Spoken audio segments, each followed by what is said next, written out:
Happy Pride.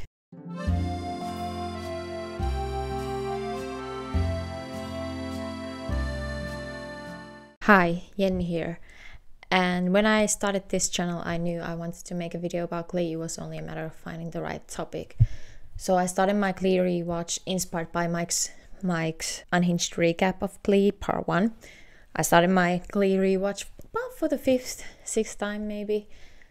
And I settled on a character analysis of the one, the only, Quinn Fabray. Quinn Fabray is portrayed by Dianna Agron, or Agron. Dianna is an incredible actress. I've watched plenty of her movies, so that's one of the reasons why I wanted to analyze Quinn and her character. But also because it's so intriguing, because I feel like Quinn doesn't get as much attention as she deserves. So if you have not watched Glee, and I have met people who have not watched Glee and they are so well adjusted. Glee is a drama comedy musical about a Glee club, a show choir who compete in different kinds of competitions. They get bullied by the other kids, and the show tackles quite big important issues such as racism, LGBTQ rights, sexism, and so on.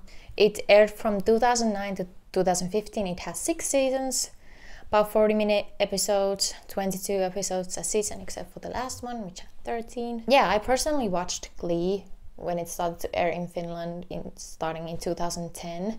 I was 13, and then I started watching Glee as it aired in the United States mid-season 4, because I was so tired of getting spoiled on tumblr.com. So I watched Glee from when I was 13 to when I was 18. So very pivotal moment in my growth and time. So in this video I will go in-depth analysis of Quinn in season 1, 2 and 3, because she's a main character and series regular. And then seasons 4 to 6 are kind of lumped together because she didn't appear that much. She no longer was a series regular. Dianna was out. Good for her. And after every season, for season 1 to 3, I will have a concluding okay, what did we learn about Quinn? What does this tell about her? And then I'll have an overall concluding view of Quinn. So let's get to it. We're gonna start with season 1. Pilot. We meet Quinn. She's the girlfriend of the quarterback and she's the head cheerleader.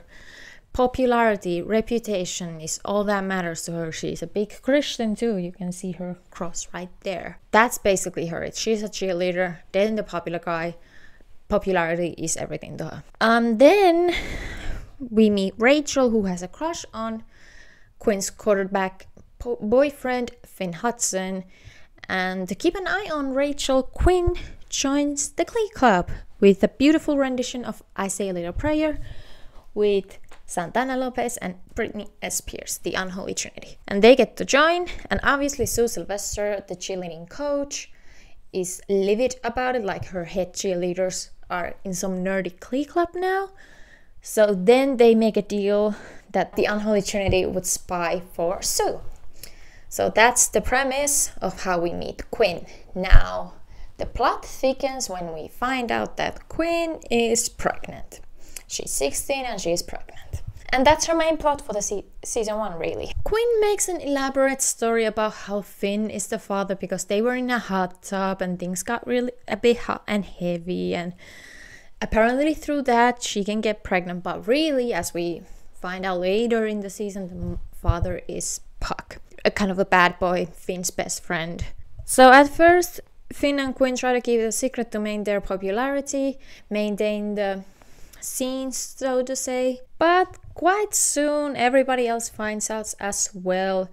Quinn is kicked out of the Cheerios for getting pregnant, and she gets really emotional about that because her safety net, her key to popularity, cheerleading, was taken away from her. She didn't have the protection that the cheerleading costume brings her from being bullied. And then they do this Keep Holding On cover a song by Avril Lavigne, and Quinn is so visibly upset after it. Oh my god, Dianna, my feelings. Then, as everybody around them starts to find out, Finn gets quite stressed. Then when Finn is invited to Quinn's house for dinner with her parents, she sings "You're having my baby" to Quinn. And that's how her parents find out. And her parents are very typical white Anglo-Saxon Protestant type. Very wealthy, white, rich, that type of parents, you know? So obviously it doesn't fit well with their expectations for Quinn, because she's kind of breaking the illusion that they have. And it shows that Quinn is kind of like a product of her environment, like caring all about her reputation and popularity is due to her upbringing, because at home, making everything seem perfect is more important than what things are actually like at home. So then in an emotional scene, Quinn calls her dad out for criticizing her, for getting mad at her for making a mistake. And obviously her dad is very mad about it, and Quinn calls out what a suffocating environment she lives in, and there is no room for her to grow. And then when her mother isn't really supporting her in any way, because she's so used to just listening to her husband, Quinn calls out that too. And I think it's such a beautiful scene when Quinn's father asks Quinn's mother like if she knew about it, and she's like, "Oh, I didn't." But then Quinn is like, "Yeah, of course you knew when we were trying out this dress together." And I just think that scene where she confronts her parents about having a suffocating environment to grow up in is so powerful. Diana's delivery is amazing. She didn't tell me anything. But you knew. And I needed you. I needed my mom. And you were so scared of what he would do if he found out that you just pushed it aside like we do every bad feeling in this house. If you don't talk about it, it doesn't exist. Now do not turn this on us. You are the disappointment here. Why? Because I'm not a little girl anymore. Because I made a mistake. Who are you? And it truly shows that Quinn's perspective in life and priorities are shifting. Can I just also mention that in this episode, Quinn's sister is mentioned, but she is never mentioned again. We never see her. So when Quinn confronts her parents, she gets kicked out. Her dad kicks her out, and she ends up moving in with Finn. Then Finn and Quinn break up because Quinn cheated on her, so she moves to Puck's. And then later on, because Puck is Puck, and Mercedes and Quinn have this beautiful moment bonding, Quinn moves in with Mercedes. I'll talk more about the Quinn and Mercedes bond in a minute. But basically this just shows like she's 16, she's pregnant, and she's basically homeless. I mean, obviously she's thankful to have like places to crash in, but like that's a messed up situation to be in, and like obviously it's gonna impact Quinn later on. Spoilers. Like it's such a unstable situation to be in, to not have a home basically, even though you're staying with other people. But it's never really like talked about how getting kicked out and like having to move to a different place every few weeks or months, like it's never talked about how it impacts Quinn, which it should have been. I mean, there was one mention of Puck's mom not letting Quinn eat bacon, but that's it. So this whole time, Quinn's plan is to give up the baby for adoption, and she finds Will Schuster's, her choir teacher's wife, wants the baby, and she's ready to give it to her because Terry Schuster is pretending to be pregnant to keep Will Schuster in at home so that they don't divorce. You know, it's a whole different thing. And I think it's like interesting to see when her like thoughts about like, okay, do I want to keep the baby, should I give it to adoption, change over time. I'll come back to it later, but yeah, it's interesting to see. At one point, Quinn wants to appear in the yearbook photos for Cheerios because she doesn't want her future children not the past that I'm carrying right now, as she says, to see how popular and cool their mother was. But then within the same episode, she realized that she doesn't want to pretend to be a part of a club that doesn't want her here. She wants to proudly be a part of a club that accepts her, which is the Glee Club, which, you know, is a cute little quick realization, like how her priorities are changing and how she values different things in life. But alas, Finn finds out that he is not the father, which he should have realized earlier. I mean, come on, hot fucking tub.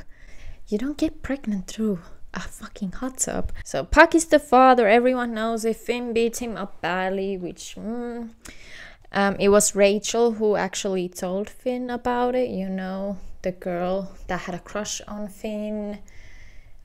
Yeah, it's interesting because instead of getting angry and being upset at Rachel, she calmly accepts what she has done, and she also said that Rachel just did what she couldn't do, find the courage to tell the truth, which I think is such an interesting development, because Quinn spends most of the time being angry at being pregnant, which is understandable, but in this moment she kind of just accepts it. Now Finn is out of the picture, Quinn and Finn break up, obviously, and Puck is in. Well, as I mentioned, Quinn's doubts about keeping the baby or giving the baby away into adoption falter as she decides to keep it at one point, which gives Terry issues a bit of a problem because she's still pretending to be pregnant to keep her husband around.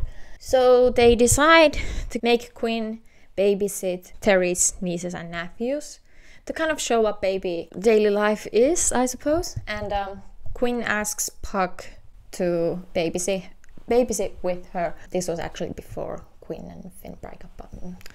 And Puck kind of says how he wants to be a family with Quinn and like raise the baby together. And so they use this babysitting gig to kind of test the waters if they could do it, and they actually succeed pretty well.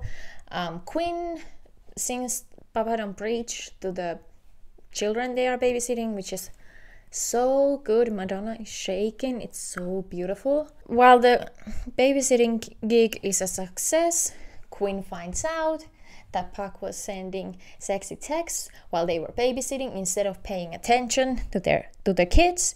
Quinn kind of realizes that Puck is too slimy to raise a baby with, so she decides to give it up to adoption again, which just shows how like crazy it is to be a teenager and pregnant, and like, what do you do? Do you keep it? Do you give it to adoption? She's a mess, and she's angry, and she's allowed to be angry. So at one point, one of the Glee Club kids, Mercedes Jones, joins Cheerios, and Sue makes her lose weight. This causes obviously a tough moment for Mercedes, and Quinn kind of sees it from afar, and then she confronts Mercedes after Mercedes faints from not eating enough. And I think it's such a beautiful bonding moment between Quinn and Mercedes, because Quinn needs friends in this moment. And yes, there is the Glee Club and there is the Unholy Trinity, but she kind of needs allies who are like for her, you know? And it's such a beautiful moment between them. Later on, when Quinn is really, really angry, talks about how awful it is to be 16 and pregnant and how people can be so mean about it. She performs It's a Man's World, which great performance once again. But then she realizes that what a privileged position she is as a white woman or a white girl to be angry right now, because it'll only last for 9 months. For example, for Mercedes, who is a black girl, it's gonna last a lifetime. And I think for a 2010 series, that's a really important conversation to have so early on, which shows how great Glee was to make these topics apparent on TV when they absolutely were not. I just think there was so much potential for Quinn and Mercedes to have this special bond, special friendship. But beyond season 1, we don't really see it, which is very upsetting. But the 2 moments we get between them are really beautiful. Most of season 1, Quinn is angry about being pregnant, losing all her popularity and reputation. This comes off, for example, she makes a list of like the hottest Glee members and who are the least hot, kind of acting out of her frustration, she puts herself to number one, I think. She yells a lot and she's overall just angry. I think it's understandable why. So in the season 1 finale, we find out Beth came to be when Puck had got Quinn drunk on wine coolers, and the only protection they had was Puck saying, "I got it." Questionable to say the least, and to say the most, low-key, high-key, SA. So then it's time for regionals, everything is fun, everyone's excited to perform. Quinn's mother comes to watch the performance, in which she then tells Quinn that she's leaving her father because her father was cheating on her with someone. Kind of gives another kind of obstacle for Quinn to go through, her parents' divorce, everything that she grew up around in, everything that she was made to be, it's all gone. She's a product of her environment, and the environment is gone now. And then, before Quinn says anything about how her parents are divorcing, her mother asks her to come back home, which, yay. Quinn's water breaks. And then Quinn goes into labor while Vocal Adrenaline, a competing show choir, performs Bohemian Rhapsody. This is one of the greatest moments in TV. Quinn giving birth while Jonathan Groff bells "Mama," ooh, while Quinn is becoming a mother. It's so fucking good. I swear to God, if you have not watched Glee, you have to watch this scene on YouTube. Like, it's so... Ryan Murphy, you win this one. You did that. Okay, so season 1 ends with Quinn giving birth to Beth, the baby, and she gives her up to adoption. Rachel's biological mother, Rachel was raised by 2 dads. Rachel's biological mother adopts Beth. We'll get back to that later. And that's really season 1 for Quinn. How do I conclude season 1 Quinn? Well, she starts out as this perfect cheerleader with the perfect life, or at least seemingly idealistic life. She's the captain of the celibacy club. She's popular. She has a great reputation. That all comes crashing down. And she has to figure out how to navigate life when she's not at the top anymore. She gets kicked out. She gets thrown between homes of her friends because she doesn't have a place to stay in. But overall, she's very angry. Understandably so. She's very angry. But she also starts to appreciate smaller things in life, such as gaining friends from the Glee Club. Friends that she would not have normally been friends with if she had been just a cheerleader. She has a beautiful bonding with Mercedes. And then when she gives birth and she gives her baby up to adoption, she kind of have this calm, serene peace about her. Her parents are divorcing, and that's not really explored further, how it impacts Quinn. Yeah, overall, Quinn was very angry, but in the end, she began to appreciate different things in life that aren't about popularity and reputation. Alright, season 2. Quinn is ready to start fresh. Quinn is less hormonal, so there is less crying, which good for her. We start the season by Quinn reapplying to be in the Cheerios. Obviously, at first, she was like, hell nah. But then Quinn gets herself into the Cheerios when she's like, I can get Christian organizations to sponsor the Cheerios if you can show like how she, a teen mom, turned her life around. And then she gets into the Cheerios also by telling Sue that Santana got a boob job over the summer. This leads into a great scene of Santana and Quinn having a physical fight, and it's one of my top favorite scenes in Glee, honestly, because Quinn and Santana are both so vicious to each other and so dramatic. My favorite line is when Santana is like, oh please, she has a family, she's a mother. But apparently Naya shared that she didn't like filming this scene and she actually got physically hurt because Dianna was actually fighting. Oh my god. Yeah, that's the start of the season. Quinn is back to being a Cheerio. She's at the top of her game again. It's like season 1 never happened. A new kid joins Glee Club called Sam Evans, and at first Quinn does not care about him at all because apparently season 2 this school year is all about Quinn. She only focuses on herself and God. Then there is a duet competition where Quinn and Sam end up being partners after a few ups and downs and whatever. Quinn and Sam kind of practice together. Sam obviously has feelings for her. I mean, look at her. Same. Quinn is against that. Like, she does not want any boy drama. LOL. But then eventually they win this duet competition. They sing that song, Lucky I'm in love with my best friend, and it's very cute. So they win a coupon to Breadsticks, the local restaurant, and then they end up having a great time and they make it their first date. I think Sam and Quinn are really cute together. I feel like Sam balances Quinn out very well.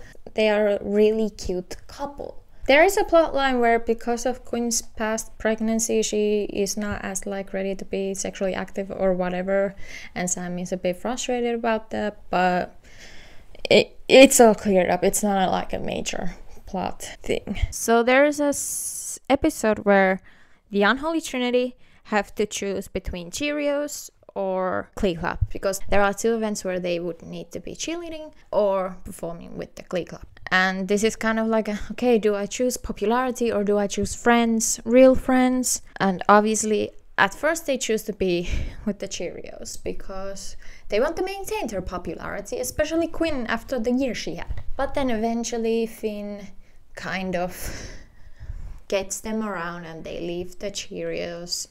And rest of season 2, Quinn again is not a cheerleader. Yeah, I think that's a really interesting development, because in season 1 all she wanted was to be popular. All she wanted was to go back to cheerleading, and when she has the possibility, she chooses the Glee Club instead. Well, there was also because Sue wanted to shoot Brittany out of a cannon and she would have died in it, so let's recap. In season 1, Quinn was pregnant. She was kicked out. Her parents divorced. No, not a single mention about it. I mean, Sam is like, yeah, you had a hard year, but there's no like impact of it in Quinn. In season 2, she's just excited to run for prom queen and quite like surface level. Alright, so then Rachel and Finn break up. They were together for a bit. Finn is single. Quinn and Finn end up kissing in one episode. It was like a kissing booth to benefit the Glee Club, and there are fireworks. But Quinn is still with Sam. They actually kiss another time that wasn't booth related, which makes Quinn a cheater for the second time. And then later on, when Finn and Quinn rekindle their relationship, she cheats on Sam again. Girl! It's kind of funny when Quinn is like, you do realize this makes me a cheater after about the third time Finn and Quinn kiss in season 2. It's like, oh baby, you already are. I don't know if it's because of how pregnancy impacted her and Beth was a result of Quinn cheating. Quinn gets mono the second time she cheats. I don't know why she's cheating on people, especially when Sam was a really great partner for her.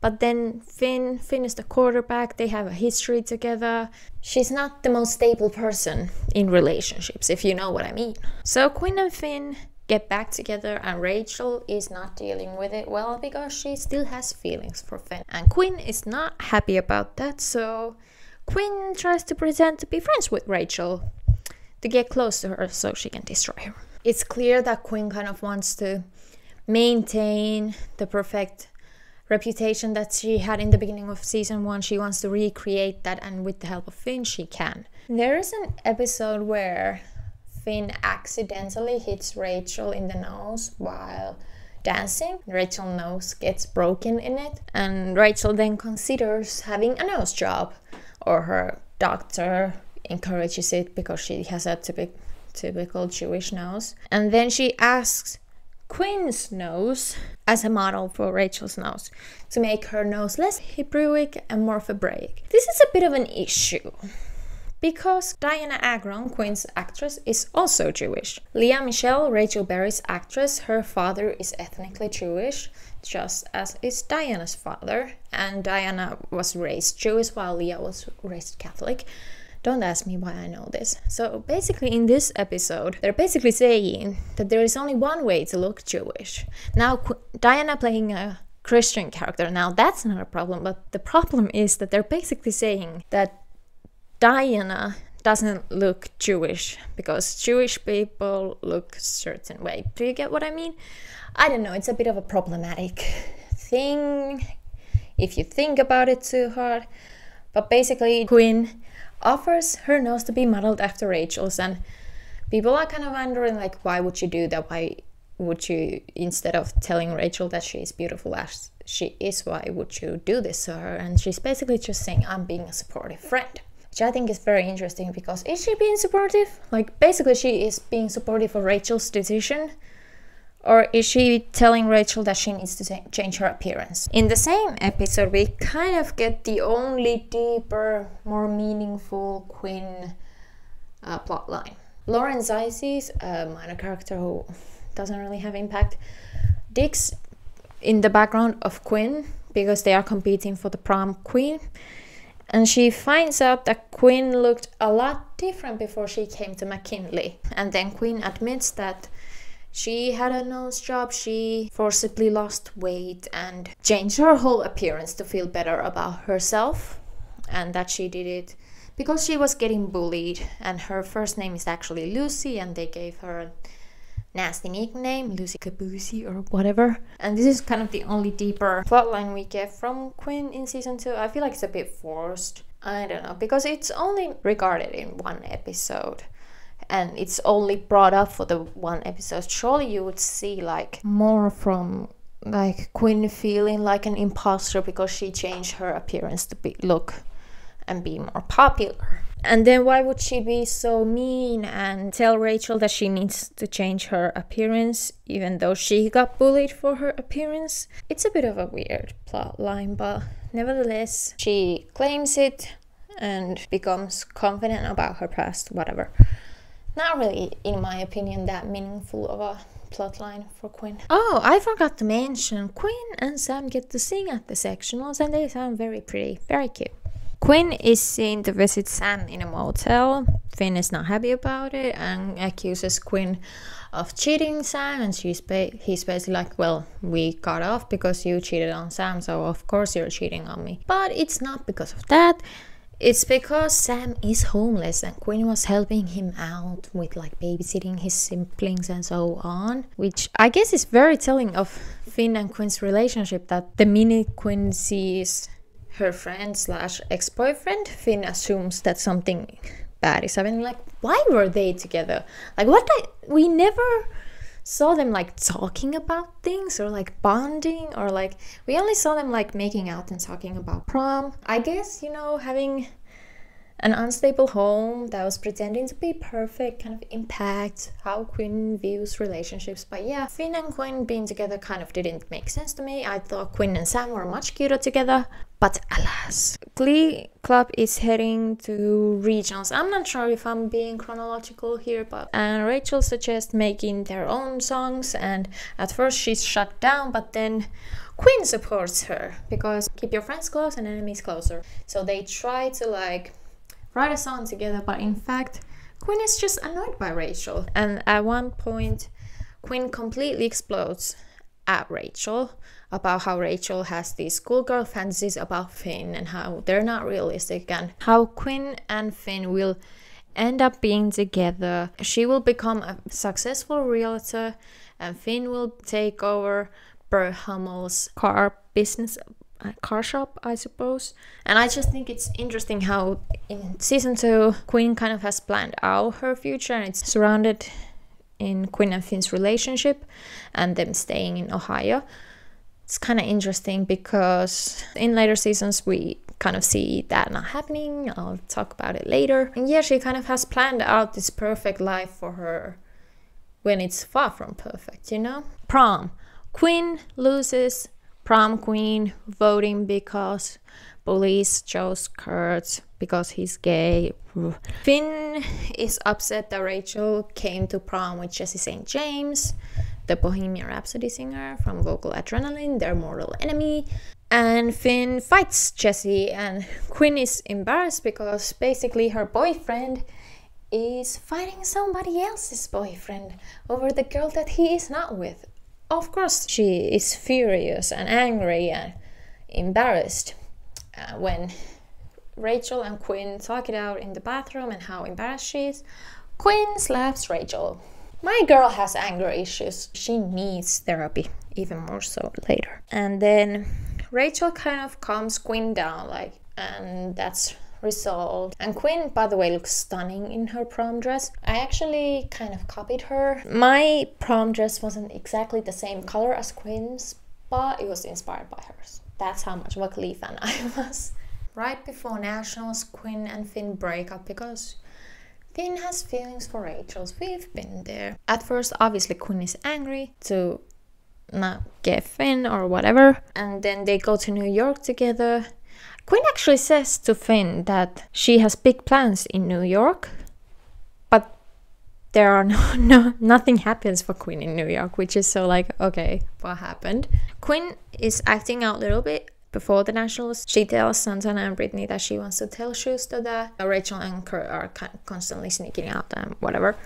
Basically, this is one of the few Unholy Trinity moments, deep moments of connecting that we see on the show, which is so upsetting because we deserve more of them. We deserve an actual friendship from them. But basically, Santana is yeah, I know you're annoyed that Finn left you, but don't just take it out on all of us because that's not fair to us. We want to win this competition. And I guess the big plan for Quinn was to have a haircut or something. Okay, so to conclude season 2. So in season 1, Quinn literally gave birth. She was kicked out. Her parents got divorced. She has a single mother right now. And none of that is addressed. One time when Quinn and Finn make out and her mother is out of town because divorce rocks or something. That's it really. Quinn is back at the top with being in the Cheerios, but then she leaves because she appreciates Glee Club more, which shows a bit of a similar thinking as in season 1, choosing her real friends over reputation and popularity. But the thing is, we don't really see those friendships in season 2. For example, Mercedes and Quinn, they do not bond at all in season 2. Unholy Trinity, we get few scenes with them, but not full-on friendship. It's not shown on the TV show, which is so sad because Quinn deserves to have friendships. Her plot in season 2 was basically being Cheerio, dating Sam, leaving the Cheerios, dating Finn, prom, breakup. And it's so sad to see because they really could have used season 2 to show kind of the impacts of her teenage pregnancy, but that will be shown in season 3. Alright, we are on to season 3. Quinn starts the school year. Her hair is pink, she smokes, she dated a 40-year-old skater over the summer. She's part of the Skanks, a group of young women or people who bully others and don't really give a fuck about anything. So we finally see the ramifications of being a teenage mother, basically. I remember when I first saw this, it didn't really make sense to me, why would Quinn act out this much? But a lot of people attribute it only because she broke up with Finn and had a teen pregnancy. But as I have listed many times, there were so many things impacting Quinn. Divorce of her parents, being kicked out, not having a home, having to live with her friends. Then, breaking up with Finn. She had a lot going on. No wonder she acted out. Now, is this what I'm about to explain? Is it how I viewed that she would act out? No. But it's understandable that she acts out. Basically, Brittany and Santana go talk to her hey, come back to Cheerios, the Unholy Trinity need you. And she's oh, absolutely not. Then Rachel goes hey, can you come back? We need your alto voice. And she's oh, absolutely not. The first 2 episodes are Quinn about being in the Skanks and having pink hair and just not giving a fuck about anything. Sue sees this, and as Sue is running for Congress to eliminate arts from public school, she uses Quinn for a political propaganda video about how the arts ruined her life and the Glee Club made her life miserable. So then, because of this propaganda video, Quinn goes to Will Schuster, the teacher of the Glee Club, and tells him that Glee Club ruined her life. She used to be popular, but then she joined Glee. And Will Schuster, an educator, yells at Quinn. He calls her the most awful things. Instead of being worried about her, he just yells at her like how ungrateful she is and how spoiled and selfish she is. And I'm just like, as a teacher myself, I have a degree in teaching English. You never talk to a student like that. Never. It was quite frankly disgusting to see. You should have been worried about Quinn, but instead you're here yelling at her for being selfish instead of seeing how much she's hurting. Like, what the hell, Will Schuster? So that's very upsetting. Shelby, Rachel's biological mom, who adopted Beth, comes back to Ohio to coach another Glee club at McKinley. And she wants Beth to have a relationship to Quinn and Puck, but she won't let Quinn meet Beth unless she clears her act. Now Quinn sees this as an opportunity to get Beth back and make Shelby seem like an unfit mother. I hate when I've read stuff about Quinn and etc. They say that Quinn's like rebellious phase lasts only for 2 episodes. No, it's like half of the season. She just dyes her hair back and goes back to her old style after 2 episodes because she wants to pretend to everyone that she is back to her normal ways, that she's the cool Christian popular girl now again with her blonde hair and cute style. But in reality, she's still as vicious and as lost and as of a mess as she was when she had a big hair. So the plan to get Beth back commences as Puck and Quinn get to babysit Beth, and Quinn plans some items in Shelby's apartment that make her seem like an unfit mother. She thinks that she's gonna call the child services, they're gonna find all these items, and then Shelby has to give up Beth to her. It's not really like that, but you know it's Glee. Puck sees this and he takes out all the items and tells Shelby about it. Shelby then confronts Quinn one of the many times that she does and says that you cannot be around Beth. I do not trust you. You are not good influence on her. Then obviously Quinn starts to resent Shelby even more and tries to act nice and like she agrees. But in reality she's planning on how to get Beth back. So this anger at the world, wanting Beth back, trying to ruin Shelby's life act continues up until sectionals. So it's quite a few episodes. And I think, as I mentioned, while this was not the way I would want the impacts of season 1 to show on Quinn, it was really good that it wasn't just a 2-episode thing. It was several episodes of Quinn being fucked up and a mess. In the end, Quinn finds out that Puck and Shelby, a teacher, and Puck, a student, are having a relationship. Ew. So basically, she plans to tell Principal Figgins about it and get Shelby fired and get Beth back. And Rachel calls her out on it because she would be endangering Beth not having the food and shelter that she needs to grow. Then Sam had to leave for a moment, but Sam comes back for the sectionals, and one of my favorite Sam moments is when, first of all, Sam first kind of belittles Quinn's acting out and Quinn's like reason to be angry, which, okay, but then she tells Quinn, hold on to 16 as long as you can. It's apparently a song title or whatever. But I thought that was a really special moment.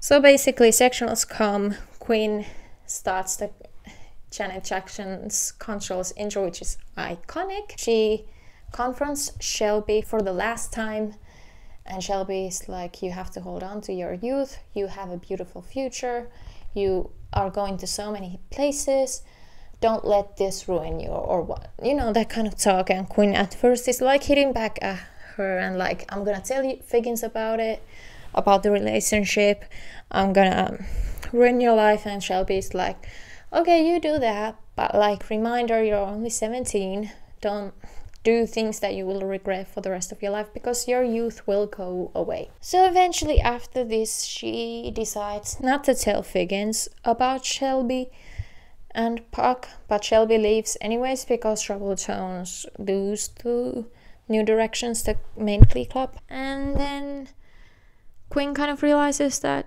yeah, she's been acting out way too long, she needs to get it together. And that's the end of that plot. Whew, that was a tough moment for Quinn, but like it's so understandable. Like she had awful things happen to her, but then in season 2 it's like those things never happen. Oh my god, it was so tough to watch. It was like, Quinn, stop. Oh my god. Quinn gets the girls who joined Troubled Tones, so Brittany, Santana, Mercedes, Sugar Mara, she gets them to join the New Directions, and she tells how she wants to spend the rest of the senior year together and cherish these final moments they have. And it's really sweet. But again, we don't really see Quinn and her friendships that deeply. We see her like in the background, like being cute, and sometimes I'm like, is that Quinn or is that Dianna freaking character? Finn and Rachel get engaged and decide to get married, and at first Quinn is heavily against it. Quinn gets into Yale. Ooh, I'm so happy for her, she's so amazing, she got in. And she has this whole speech like, you can't change your past, but you can impact your future. You can't change your past, but you can let go and start your future. And so on. And she tells Rachel when she's trying to like tell her that do not get married, you're only 18. Basically Quinn is like, I thought I loved Sam, Puck, Finn, but in reality when I'm at Yale I won't remember any of them. They do not define me, and I have a whole future ahead of me. Why would I cling on to the past and to the boys I dated in high school? We will get back to that. But basically she has this like, I'm not defined by men, I have a great future ahead of myself, and I think that's beautiful. But then we get to the second plot of Quinn in season 3. So then the regionals happen and Rachel and Finn decide to get married, and Quinn asks Rachel, there's the song Here's to Us, Here's to Love, whatever, at regionals, and Quinn asks Rachel like, when you were singing that song you were only singing to Finn, right? You weren't singing to anyone else. And I think that's such an ambiguous moment, because there were talks on Tumblr often that kind of thought that based on the interactions Quinn and Rachel had, maybe Quinn was in love with Rachel. And this ambiguous moment of Quinn asking about, you were singing that song to Finn, right? It's so ambiguous, like, what do you mean by that? Why would you ask that? But then eventually Rachel is like, yeah, I was. So then Quinn is like, well, I want to be there to support your marriage. I'll be there at your wedding. Then on the way to the wedding, Quinn texts and drives and gets hit by a truck. And that's the rest of season 3 plot for Quinn. She's in the wheelchair. At first, Quinn puts on this kind of pretends that she's fine with it, she's okay, she's happy to be alive, she's thankful to God for being alive. But obviously she's upset about being in a wheelchair, of getting hit by a car, or her whole like life has changed once again. Yeah, she puts on a brave face, but obviously she's angry. And while being in a wheelchair, we see more of Quinn's Christian club that Quinn, Sam and Mercedes are part of, and this new kid called Joe. Now Joe and Quinn bond over their faith, and also Joe accompanies Quinn a few times to physiotherapy. And there Quinn shares to Joe like how angry she is that she's in a wheelchair and that she will walk again. The Quinn and Joe relationship, I mean, it's not really a relationship, it's nice to see Quinn bond with someone and having like conversations and being friendly with someone. They could have done that with one of the existing members that they, for example Mercedes, but there's a bit of a spark between Quinn and Joe does admit that he has a crush on Quinn, but Quinn is leaving, so who cares? Okay, so basically she's in a wheelchair, and yes, she sings I'm Still Standing with Artie, who is also in a wheelchair. Let's move on. Then Quinn gets nominated for prom queen again, and she asks Finn to run with her, kind of because she's in a wheelchair, and Finn feels bad for her. So he says yes, even though he is with Rachel, and Rachel is not happy about it. Quinn is progressing well in her physiotherapy, and she's kind of taking some gentle steps and being able to stand, and yeah, that's all good. But she tells Joe that she wants to wait until it's certain that she can walk confidently and not think about it. Finn then sees Quinn standing, and after Quinn she kind of made people vote for her out of sympathy, like expressing how she doesn't know if she'll ever be able to walk again, even though her physiotherapy was going well. Is it manipulating? A little bit, but you know, we're gonna let it slide because Quinn is my girlie. Basically, Finn gets really mad at Quinn for being able to stand but pretending to still be in a wheelchair. I do want to emphasize that at this point, we don't know how great of a walker or how well Quinn can stand. So it's a bit weird for Finn to be like, you're still that same selfish girl who only cared about popularity and reputation, when he sees Quinn standing, and it's very mean of Finn, like, come on. Then later on, Quinn and Rachel have a moment. Rachel was angry at Quinn because when she heard about Quinn and Finn running for prom together, because Rachel saw Quinn as the season 1 Quinn, perfect cheerleader and so on, but later on she notes how Quinn has grown as a person and she's nicer, and how Rachel and Quinn are friends now. And it's such a sweet moment, and it's so different compared to Finn. So then Quinn decides to, well, Quinn and Santana are counting the votes, even though they are nominees, because Brittany is the senior's president, and we don't question authority, right? Quinn and Santana count the votes, and Quinn wins prom queen. And she's like, I don't feel anything. Like, a thing she wanted the most, the very superficial thing that she wanted to be, she didn't feel a thing after getting it. Which shows such growth and such change from season 1 and 2. Quinn, incredible growth. So then Quinn and Santana are like, we had great high school careers. We did whatever we wanted. We hooked up with whoever we wanted. Basically, we had a great time and so on. So they decide to give the prom queen title to Rachel, which shows further that Quinn is far away from the girl that she was in season 1 and season 2. She has a heart, okay? Then we get the nationals, and Quinn can dance, yay! And the Trouble Tones get 1 number at each competition. So Santana, Brittany, Mercedes focused numbers. And then Quinn and Tina also joined the Trouble Tones for nationals, you know, a sweet moment together with all the girlies minus Rachel. She sounds so beautiful in Lady Gaga's Edge of Glory. At prom she sings You Take My Breath Away with Santana, and she sounds so beautiful. I mean, Quinn deserved so many more songs. Okay, I'm getting on a tangent. They win nationals, Quinn started amazing, Quinn graduates and she heads off to jail. Jail?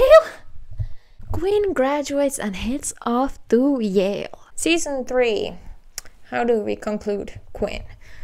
Well, she started out as a mess. She was a bit fucked up, and she acted out on it big time. And it was about time that she did, because so many bad things had happened to her. She wanted Beth back because she was the only perfect thing that she has ever done. But she then realized that Beth needs to have a safe and stable home that she, as Quinn, cannot afford as an 18-year-old. So she, out of love for Beth, she realizes that she needs to get better, which is so important and so great. And she has a clear growth where she gets people together despite all their differences. There were fights. She sees that she has a future outside of Lima, Ohio, outside of all the boys she dated, outside of being a teen mom. She can leave her past behind. She can be grateful for it, but it doesn't decide on her future. And I think it's such a beautiful way to conclude Quinn's high school era. While it's such a nice thing that Quinn realized that she needs to change for herself, she didn't really have anyone there for her. And I remember Puck being like, we all failed you, which is so true, because instead of helping Quinn out as an authoritative figure, Will Schuster just yells at her. Shelby and Quinn have conversations where Shelby tries to put some sense into her, but obviously for Quinn it's gonna look very condescending and demeaning. The friends, I mean, Brittany and Santana try to talk Quinn out of it once, Rachel twice. Like, people just, they were not there for Quinn as they should have been. And yeah, she was a bit of a bitch, but like, do you give up that easily on people you love? But despite that, she still rejoined Glee and brought everyone together, and she still did so well despite being alone, basically. I'm so proud of her, oh my god. Overall, from season 1 to season 3, Quinn was supposed to be like a bitchy, perfect blonde cheerleader, but thanks to Diana's performances and Diana's acting, she became much more than that. She became a complex human, and a lot of that is thanks to Diana's acting. Alright, so that's season 1 to season 3. Quinn was a main character, but then Diana left and just visited a few times from season 4 to season 6. So let me just lump season 4, 5 and 6 together. So in season 4 we see Quinn for the first time when she comes back home for Thanksgiving, but also to help out the new Glee kids, the new New Directions members. And she's paired up with Kitty, who's a bit of a Quinn stan, which, you know, same. Quinn reunites with her old friends and she tells them how she is dating a professor and member of a secret society. There's a fight between Quinn and Santana when Santana tries to call out Kitty's behavior to Quinn. Quinn is like, oh, you're jealous of me and you're projecting onto Kitty. Then Santana is like, well, you're still letting men define your life, so what about that? Which, yeah. Because she tells so excitedly how she's dating a professor, and it's like, well, what about that whole talk in season 3? They really gave up on Quinn, didn't they? Then Quinn and Santana slap each other, whatever. It's also in season 4 when the Unholy Trinity tell the girls of New Directions that they need to have a tight bond and they need to be there for each other and they need to be good friends and they know each other all throughout. Which is so interesting because they're kind of playing up the friendship that the Unholy Trinity had, when in reality we never saw it on screen. We saw very rare moments of the Unholy Trinity. But then we get a cute performance of Come See About Me from season 4. Later on in season 4, Santana and Quinn travel to New York because Rachel wants to do a topless scene for a student film and they don't think it's a good idea. So there's an attempt to keep the Quinn and Rachel friendship alive, but obviously it's very surface level. It's for one episode, only few scenes. It's nothing too in depth. For Will Schuster's wedding episode, which by the way Emma Bale's from, the future wife of Will Schuster, Santana and Quinn sleep together twice because Quinn had been dumped by her professor, boyfriend, whatever. And again, she doesn't let men define her and then ends up sleeping with Santana. Beautiful, but apparently it's not for her. So that's kind of season 4's Quinn. In season 5, when the Glee Club is ending, a bunch of alumni come back. I'm still salty because Quinn was not in the Corey/Finn memorial episode. Ryan Murphy never really disclosed why she wasn't there. I'm sure Diana wanted to be there, and like Quinn was such a huge part of Finn's storyline, and then she's not in the memorial episode, but she does like honor his memory in this visit. But yeah, it was very upsetting. So yeah, Glee Club is ending, and Quinn is dating Biff McIntosh, who is a very suit up, white, wealthy type of guy. So again, and she has not told Biff about her past, about Beth, about being kicked out and everything, because she wants to maintain a certain type of picture to Biff. She has a tattoo that she makes her roommate cover up when she sees Biff. Not a great stuff for a relationship, and it kind of takes back all the character development that we saw from Quinn when she decides to lie and pretend that she's somebody else to Biff. Well, Puck is there too, and Glee Club sings Keep Holding On to Quinn. And Quinn had completely forgotten about that song, and it makes her really emotional, just as it did in season 1. But for a different reason. She says it was because Glee Club is ending rather than being reminded of her past. But then Quinn tells Biff about Beth and about everything, and Biff doesn't take it very well. Biff is played by Chase Crawford, who played Nate Archibald in Gossip Girl, and it's very Gossip Girly character that Biff is, which is so fun to see because I used to watch Gossip Girl as well. And basically Biff calls Quinn a slut and they break up. And suddenly Quinn and Puck are soulmates when they go see Finn Memorial. Basically Puck is like, I know who my soulmate is, but I don't know if she wants to be with me. And then Quinn was like, well, you don't want to be with me, I'm a mess when it comes to relationship. It's like, girl, we know, thank you for the self-awareness. But then they end up getting together, which it's cute, but like unnecessary maybe. So that's Glee season 5 Quinn. Yes, Quinn is there with her friends and everyone, but there is no special bonding in this season. There's a cute Unholy Trinity performance of Toxic. Well, it's not cute. If you've seen it, then you know what I mean. In season 6, Rachel is trying to bring the Glee Club back. And so Quinn, Artie, Tina, Santana, Brittany, and Puck, I think, come back to recruit new members to bring back the club alive, and it's also homecoming and everything. Not much going on here with Quinn. They try to recruit members from a conservative club, and then they are assholes, so they're like, wait, we don't want y'all. And then Sam delivers one of his best lines on the show. And you know what? Quinn once had sex with a Latina lesbian.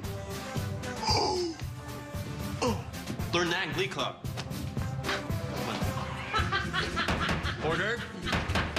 Order. Cord accidentally runs into Quinn and Diana breaks character. It's excellent scene, excellent. Becky Jackson, who was kind of like Sue Sylvester's little assistant, and she was member of the Cheerios. She has Down syndrome. In season 6, she comes back home to show her boyfriend to Sue, and while Becky has Down syndrome, her boyfriend does not. And Becky had told her boyfriend that she was a captain of all these clubs, including Glee, so Quinn and Tina try to help her out to sing and stuff. Then they tell Becky that, you know, lying to your partner in the beginning of the relationships, everybody does that, but you should come clean. Such a sweet moment of Quinn being such a good friend. It lasts for 1 episode. Quinn was not at the wedding of Brittany and Santana. She was there for the engagement, but her reaction is not really shown. She's just sitting there, and then she doesn't attend the wedding, even though she's supposedly one of their closest friends. And then she doesn't attend the wedding. Again, I don't know what Ryan Murphy and Diana were like agreed to, but it's so upsetting that she wasn't there at the wedding when she was such a big part, supposedly, of their relationship, you know, the Unholy Trinity. That's really it for Quinn's character. She appears in the background for the final episode, and that's it. So all the growth Quinn had to season 3, it was kind of erased for a moment for season 4 and 5. Obviously, she is not defined by her relationship to Puck, but it's just kind of like a writer's attempt to like bring some nostalgia and cute like reunion of Quinn and Puck, but they were never like a healthy relationship together, never. And then in season 6 we see a little bit of Quinn like being friends, but not that much. Tumblr had a big impact on how characters on Glee were viewed. For example, as I mentioned, it was seen that Quinn was in love with Rachel. It actually even made into a joke in season 6, and Tumblr was not happy about it, understandably, because it made something that people were passionate about into a joke. Yeah, a lot of people saw Quinn as like a sapphic girl instead of someone who is only defined by the men she dates. Yeah, I'm one of those people who sees her as sapphic. Not much more about that. I think Quinn is such an interesting character if the writers had taken the time to really delve into her. They had wanted Quinn to be just a bitchy cheerleader, but when Dianna delivered more than that, they didn't explore it. We did get some plot lines and we got incredible performances from Quinn. Not enough, but still. In conclusion, Quinn deserved better. I loved doing my rewatch of Glee, especially of like the earlier seasons, because it brought me right back to how it felt like being a teenager and having this safe space in Glee. Obviously it has not completely aged well, but still. Also, on a personal note, Quinn / Dianna Agron, big part of my bisexual journey, so thank you for your service. And I personally, as a fan, see Quinn as someone who is incredibly intelligent and has beautiful, incredible growth, who fucks up and messes up and is a mess for a long time, but she recognizes that and then becomes a better person. And that's more important, in my opinion, than whatever they tried to do to her in season 4, 5, and 6. Alright, if you made it this far, thank you so much. This was a bit of a mess, but so is Glee. And I'm just here rambling about one of my favorite shows growing up. Subscribe if you want to see more from me. Like this video if you enjoyed it. Leave a comment if you liked Quinn, if you liked Glee. And I hope I see you in the next one. Bye!